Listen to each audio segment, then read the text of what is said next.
One thing that really stuck with me and made me stop and think was effective communication. Pastor touched upon a few things, and instead of speaking at people and really dictating the conversation, actually waiting for someone to actually respond. You know, having a genuine conversation and interaction versus just, I'm going to tell you how I feel and sit tight with that. That's something that I really have had a big challenge with throughout my history.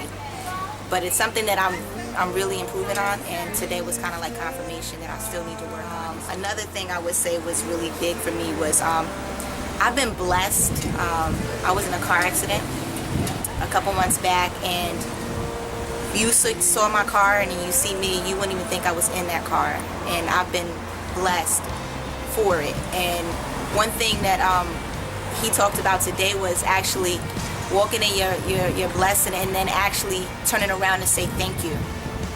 A lot of people are blessed, and sometimes they don't thank anybody for it. They don't thank God for it.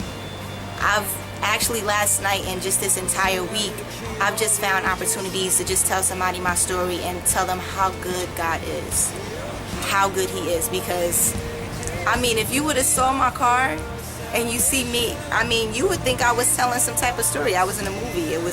It's awesome. So just being able to talk about the goodness of God and how great He is, how He spared me, just being able to share that was just awesome. So I just find opportunities basically to thank people and thank God for just blessing me and giving me an opportunity to tell other people how good He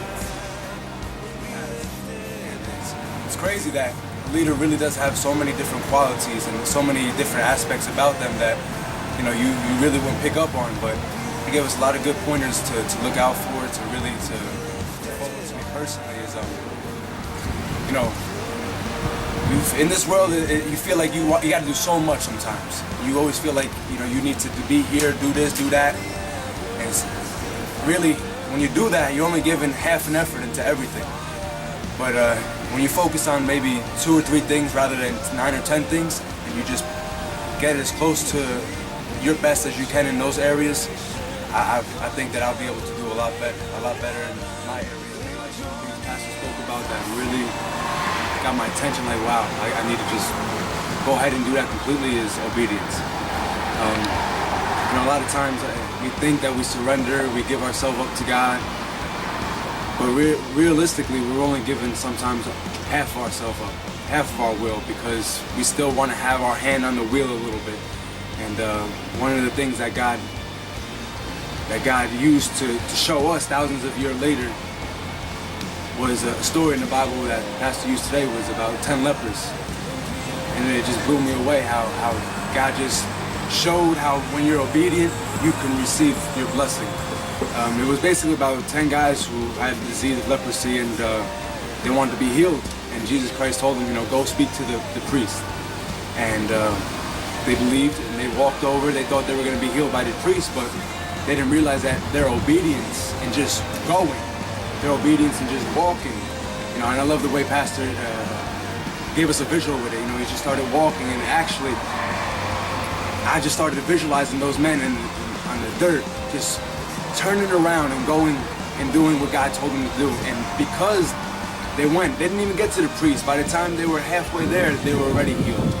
And that just blew me away to know that when you just obey God, you have already received it. Probably the first legend of the series that Pastor was speaking about, which was he went into Noah. And at that time that, God saw that all men upon the earth had evil in their hearts. And he kind of grieved and regretted making us because of, I guess, how they were all acting. But there was one guy that he saw was righteous, and that was Noah. Submitting to, the Lord set it up so that we even have to be submissive and obedient to those who have rule over us.